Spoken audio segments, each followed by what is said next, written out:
to be extended.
ضيوفنا الكرام اهلا بكم. يسعدني ويشرفني ان اقدم الاستاذه الدكتوره ديانا ماريا موجيكا المحاضره في علوم القوات المدنيه بجامعه كارديف في المملكه المتحده بصفتها خبيره رائده في الحفظ المخاطر الكوارث والتخطيط العمراني.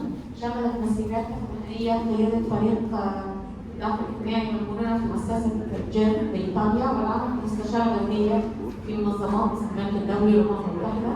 حصل على العديد من الاوسمه من انواع جائزه المركز الاول في مؤتمر ITRC، واليوم سنسلط الضوء على موضوع من الاهميه في محاضراتها التفاوت بين الجنسين في مجالات العلوم والتكنولوجيا والهندسه والرياضيات STEM من رياض الاطفال للحياه المهنيه. I'm honored to introduce Professor Diana Maria Mojica, lecturer in geospatial science at Cardiff University, UK, as a leading expert in disaster risk reduction and urban planning. Her extensive professional practice includes serving as a social vulnerability and resilience team leader at the GEM Foundation in Italy and consulting for major international organizations like the World Bank and the United Nations. Her outstanding contribution to the field have earned her numerous associates, including the prestigious First Prize Best Research Award at IMDC. Today she will address a very crucial topic in her lecture titled The Disparity in STEM, from kindergarten to professional life. Please join me in welcoming Professor Diana Maria Mojica. تعالوا نرحب معنا الدكتورة ديانا ماريا موجيكا. Thank you very much to Tanta University for the invitation and to Professor Shahira for the invitation. This topic is a bit different to the topic of my presentation. This is the outline of my presentation. I'm going to start with an interactive introduction, for which I'm happy to listen some mobile phones. So I'm going to ask you to scan that mobile phone, that photo.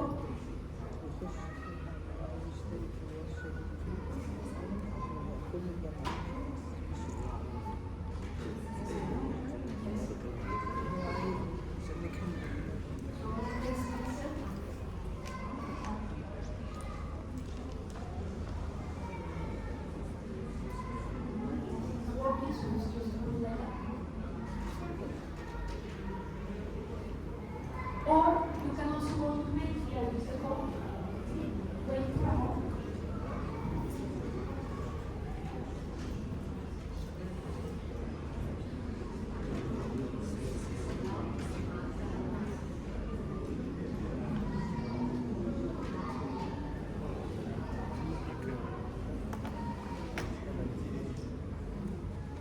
So the first question is what the acronym stands for. Please let me know if you are able to see the mobile signs.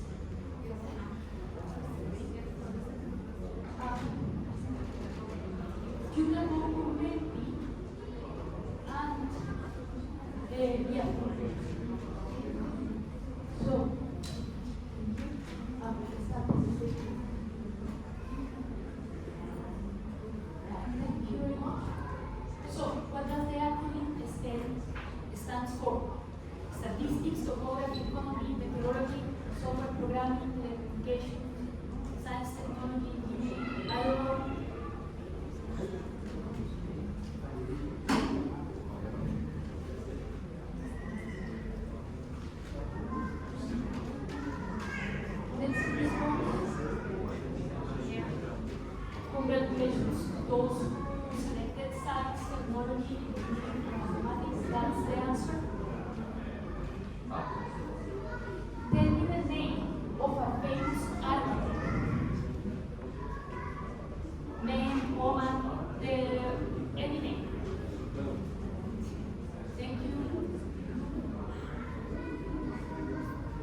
North Africa region.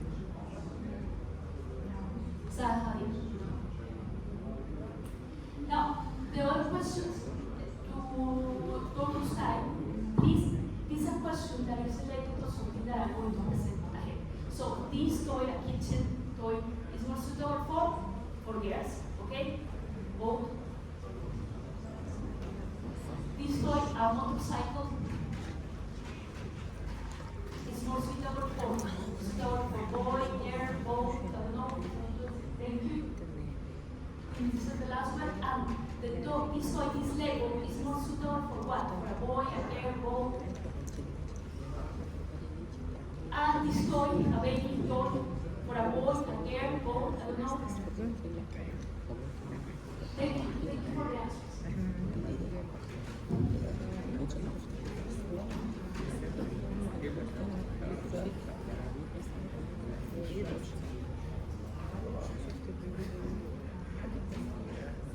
Thank you very much. Look, we managed to identify several architects, but that is only identifies Sahari. But there are more prominent architects in the Middle East and North Africa region. And that's the problem, that we don't know them, but they exist. One of the books that are outside briefly explain the trajectory, the career of each of them.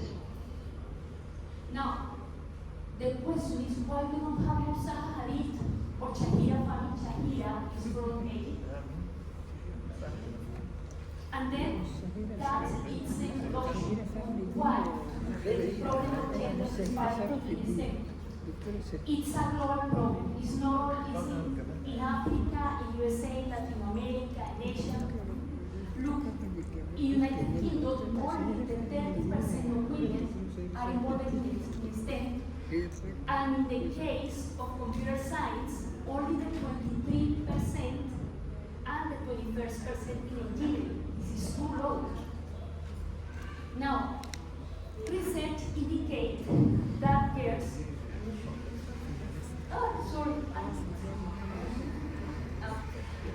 Research indicates that girls start losing confidence in STEM and architecture system at the age of 15.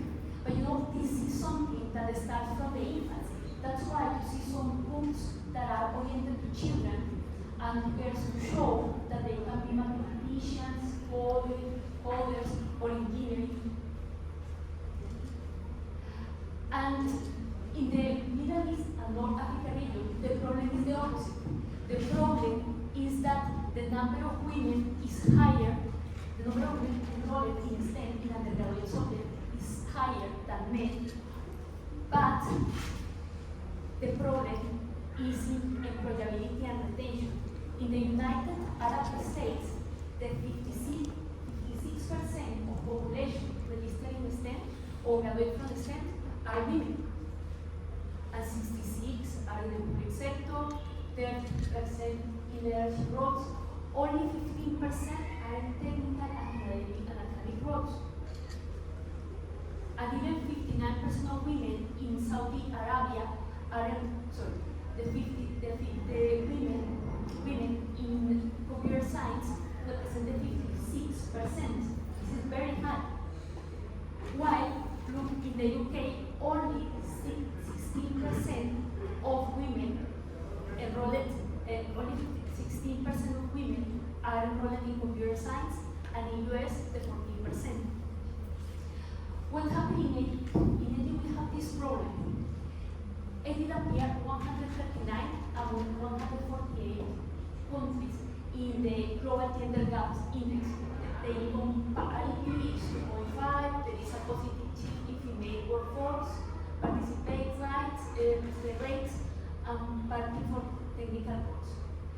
The female representation declined, and we have the gender parity score is 62.4, that's why it's score low in gender gap, in gender parity. The economic participation and opportunity is goes to the bottom. And the only 4% of women are in senior roles compared to men. And men exceed 4 times, almost 4 times the number of women in STEM. Now, where are those women? Those women are mainly in medical science, natural, agricultural science, and engineering, according to UNESCO. But the problem is only the 18% of those women, that all women that are in natural science, mathematics, and engineering, works full time. That's very low. And now, the proportion of male STEM is the highest in this region. In the Middle East, 34% of graduates in STEM are women. And in the case of Africa, 57% of graduates in STEM are women. That's very high. But then when you go to workforce, only the 10% of population of people working in STEM are women. That's very low. We are missing the perspective of women. Then, what could be the problems? Fieldwork. The fieldwork is something that there is a conception that women will have the physical strength. There is a problem that women report that workplaces are not a friendly environment for women. Also, there is women, we don't have that awareness of entrepreneurship that guys have because we don't have access to information. Family responsibilities. In the Arab societies, women are still with the responsibility of cooking, cleaning, the education of children, and still to combine with their work at the office and work. Still to combine work at the office and work at home. Now, long journeys is reported that in private companies, journeys are longer than in the public sector. That's why we have more women working in the public sector than in the private. Also, the schedule is not flexible at all, and we need a flexible environment. So we have difficulties to access to funding, and sometimes if we want to do start our own company, we don't have that knowledge of marketing methods. So then we don't access to markets, and we have later difficulties to progress in career, even in the academic career or in the industry. Now, unfortunately, there are no schools research about the rest of the STEM in the MENA region. Then we always have to look at the West. And Iceland and Netherlands are top championing women in STEM. Why? They don't have payment gap, and they actually have a high level of education for everyone.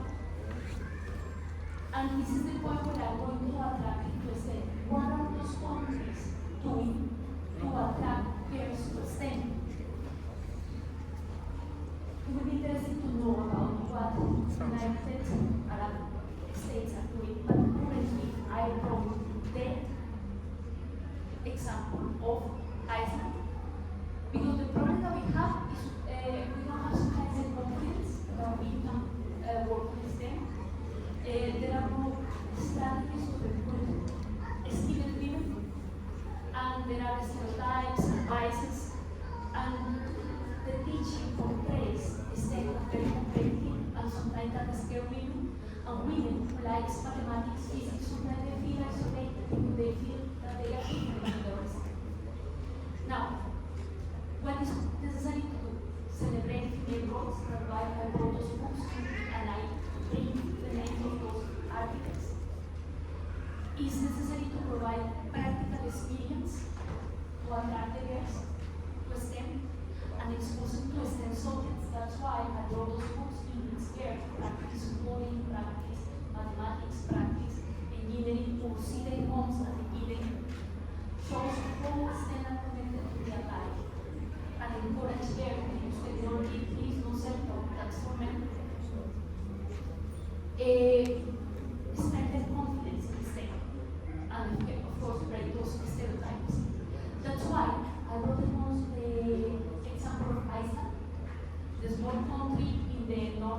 problematic that chant the top in champion women in STEM. Here we see a geologist performing a lava show.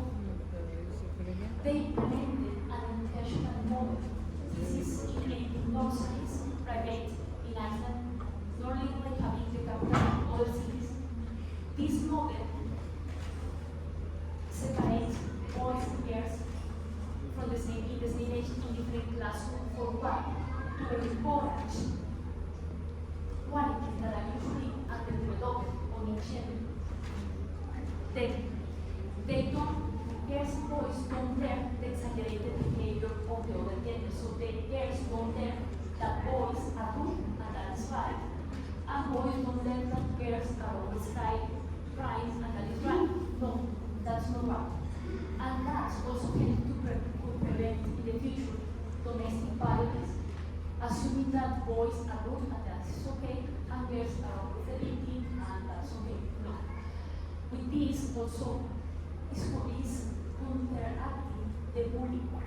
Then what is the idea? In girls is to make them more assertive, not assertive, adventurous, and independent. And here, for instance, they are repairing a hole in the car parking, a task that we say that's meant for boys, no? And in the case of boys, they teach them how to be empathetic, gentle, and cooperative. Please pay attention to this last one, cooperative and gentle, because women in Bahrain state that one of the factors that help them to progress in their career is to have supportive husbands. A husband that help with kids and with domestic work. And here we see that boys are not only playing with machines, they can also play with those prepared to help with the children at home and to get. So it's true, they mix the boys and girls for a long time. And they learn how to choose what they want to play. So girls study mathematics, girls practice these activities, and they also play, that's what the question about the toys, with open-ended materials, like sticks, like water, numbers, or so. Why?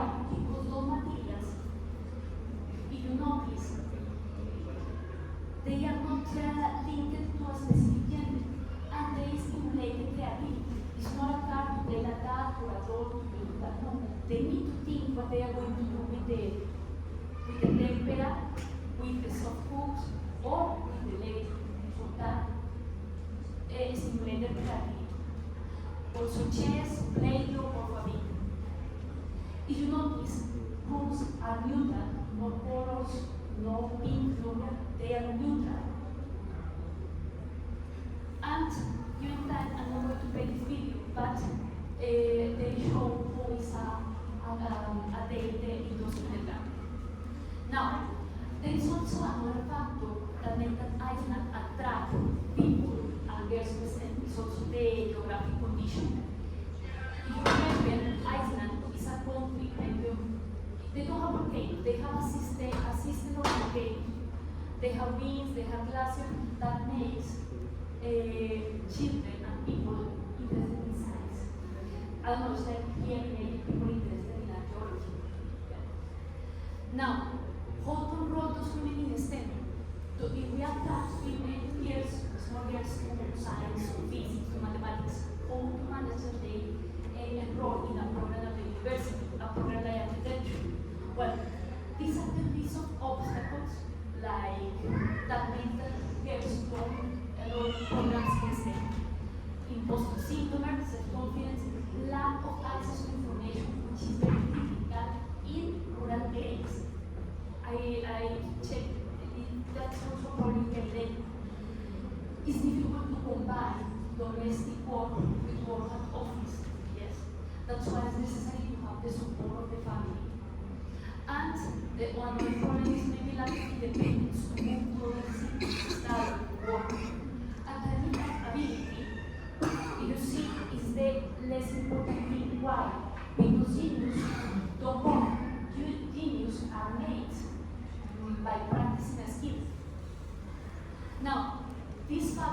discourage women to enroll in STEM. It's, for instance, the conversation that only men are good in STEM, or they use models like Sahari, or there are no policies that support companies to hire women. Men. Private companies don't want to have to pay an alternative. So that's a financial goal. Sometimes women, if they don't have access to a proper education, they don't have the issue. Yes? And so women are afraid of being unemployed after the graduation. And there are misperceptions like you need to be strong in all the field, not necessarily. And there are no curriculum that prepare women to go to field or to work in a work site, in a construction site. Now, what we can help, what we can do to help women, in order that women enroll in a STEM subject, exposed to technology or to science since early age.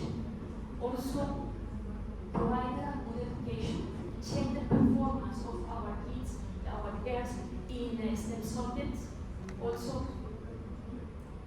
usually all the ladies, all the architects that you see and prominent figures in science, their parents have a background in science. You, as parents, are the first role model for your kids, so that's what happened to see many ladies here. And provide a comfortable and an environment for ladies, for girls. It's important to explain girls that usually STEM careers offer higher salaries than other subjects. And there are a lot of opportunities for growth in STEM. You are always learning because otherwise you are behind. And there are a lot of association of women in design, which can expand to help you. Now that women study, we attract them and they are reported in the graduate subjects. All to attend, because that's the problem in the women usually don't stay working in the same subjects. Well, in the past, women want to have access to university if they are not allowed to work the STEM, or they work at height, or if they were not allowed to, they were not paid. So the problem to retain women is the problem that we have now is we still don't associate many women to the STEM. You see that we already have in mind Sahari, and there are many more famous architects. And we have a perception, even us, that sometimes we are less skilled than men, and it's not that true. And sometimes the problem is women may have access to different kind of education. Maybe the quality is not the same. Look, in the point of lack of credit and recognition, Robert Bentley won a prize for a design in which he worked on a wedding with his wife, and his wife was never mentioned. Also, it's necessary to control the environment or to make the environment safe for women that are not field work. It's important to reduce the daily that nobody wants to do the same job of another person on a daily basis. And also support rates lack of dignity of work. Now, which one factor contributes to retain women in the state? Well, in the case of universities, provided a friendly environment to have peer relationships, to come with advisor, someone who tells them what is the best option in their career. Also, to have the commitment of the university of provide a safe environment for women. And there are other options like, for instance, celebrate women in STEM in the publication of the university, provide resources to support mental health, also nursing programs, like you have a nursery at the university. In the DNA, visit the campus of Poetry University in Cairo, and there was no nursery, yes? And you know,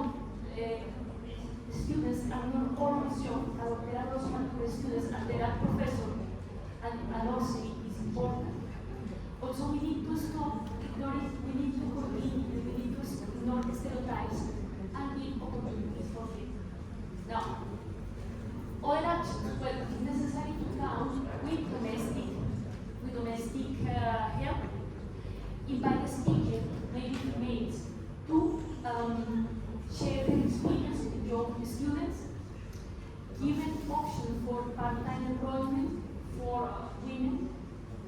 Also, it's important to have paid maternity leave and compulsory paternity leave. Why? Because when it's optional, usually only women take the maternity leave, and the problem is the salary usually goes down, and then it's usually women who start earning less. It's important that the universities have other facilities like toilets, kitchen table, not only women, but also men, and also can count with elements in which it's possible to have children for a small time while working, and create a student party support. So, employability. So, it's important that since the second year, we discuss with the students in which, if they would like to in academy or in industry, it's important that they practice interviews, how to perform in an interview, and provide information of the challenges that women will encounter in academia and industry, and provide also matching students with experienced colleagues. Now, this is a 5 minutes video. Do we have 5 minutes for a video or we don't have time?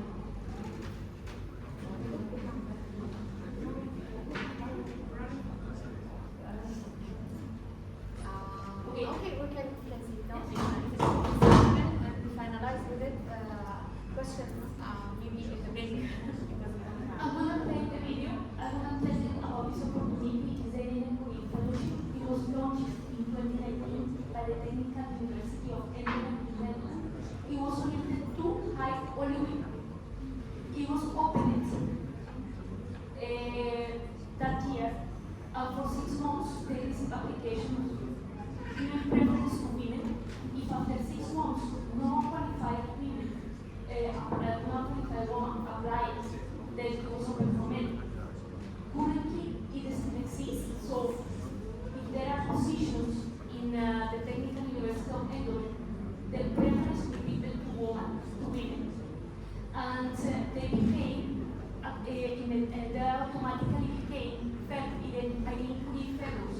That means that they have funding, and start-up funding of 100,000 euros. And they have also access to attend that position. So I wanted to let you know about that. And I wanted to let you know this is the website of the project. This is our YouTube channel. And these are the references. So, shukran.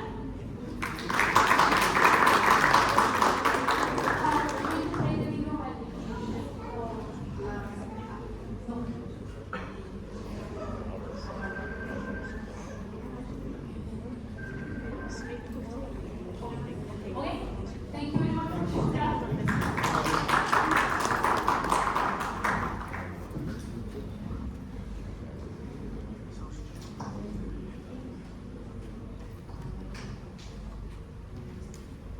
Thank you very much for the participation in the survey. Thank you very much for it. Thank you, Dr. Leon.